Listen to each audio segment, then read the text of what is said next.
ਹਰ ਬੰਦਾ ਚਾਹੁੰਦਾ ਕਿ ਮੈਨੂੰ ਸੋਨੇ ਦਾ ਪਲੰਗ ਮਿਲ ਜਾਵੇ। ਮੰਨ ਲਓ ਸੋਨੇ ਦਾ ਪਲੰਗ ਉਹ ਤੇ ਮਖਮਲ ਦੇ ਚਾਦਰਾਂ ਗੱਦੇ ਵਧੀਆ ਹੋਣ, ਹਨਾ। ਤੇ ਤੁਸੀਂ ਦੇਖੋ ਕੀ ਉਹ ਚ ਨੀਂਦ ਆ ਰਹੀ ਹੈ ਲੋਕਾਂ ਨੂੰ? ਅੱਜ ਨੀਂਦ ਗਾਇਬ ਹੋ ਗਈ। ਜਿਸ ਇਨਸਾਨ ਨੂੰ ਨੀਂਦ ਹੈ ਉਹਨੂੰ ਪੱਥਰਾਂ ਤੇ ਹੀ ਪਾ ਦੇ, ਉਹਨੂੰ ਉਹਦੇ ਤੇ ਵੀ ਗਹਿਰੀ ਨੀਂਦ ਆ ਰਹੀ ਆ।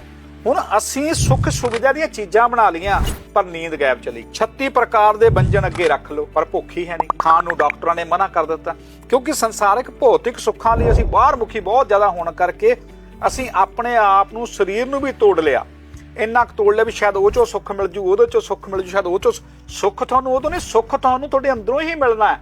ਇਹੀ ਸਾਨੂੰ ਸਭ ਤੋਂ ਵੱਡਾ ਭਰਮ ਹੈ ਵੀ ਸ਼ਾਇਦ ਸਾਨੂੰ ਉਹਦੇ ਚੋਂ ਸੁੱਖ ਮਿਲ ਜੂ, ਸਾਨੂੰ ਉਹਦੇ ਚੋਂ ਸੁੱਖ ਤੋਂ ਬਾਅਦ ਦੁੱਖ ਪੱਕਾ। ਜਦੋਂ ਤੁਹਾਨੂੰ ਅੰਦਰੋਂ ਸੁੱਖ ਮਿਲੂ ਫਿਰ ਹਰ ਜਗ੍ਹਾ ਤੋਂ ਤੁਹਾਨੂੰ ਸੁੱਖ ਤੇ ਸ਼ਾਂਤੀ ਪ੍ਰਾਪਤ ਹੋ, ਤੁਹਾਨੂੰ ਕਦੇ ਦੁੱਖ ਮਹਿਸੂਸ ਹੀ ਨਹੀਂ ਹੋਊਗਾ। ਸੋ ਇਸ ਕਰਕੇ ਜਿਹੜੀਆਂ ਭੌਤਿਕ ਚੀਜ਼ਾਂ ਨੇ ਜਿੰਨੀਆਂ ਤੁਹਾਨੂੰ ਵਧੀਆ ਲੱਗਦੀਆਂ ਨਾ, ਲੁਭਾਵਣੀਆਂ, ਤੇ ਉਨਾ ਹੀ ਬਾਅਦ ਚ ਸਾਨੂੰ ਦੁੱਖ ਦਾ ਕਾਰਨ ਵੀ ਬਣਦੀਆਂ ਨੇ।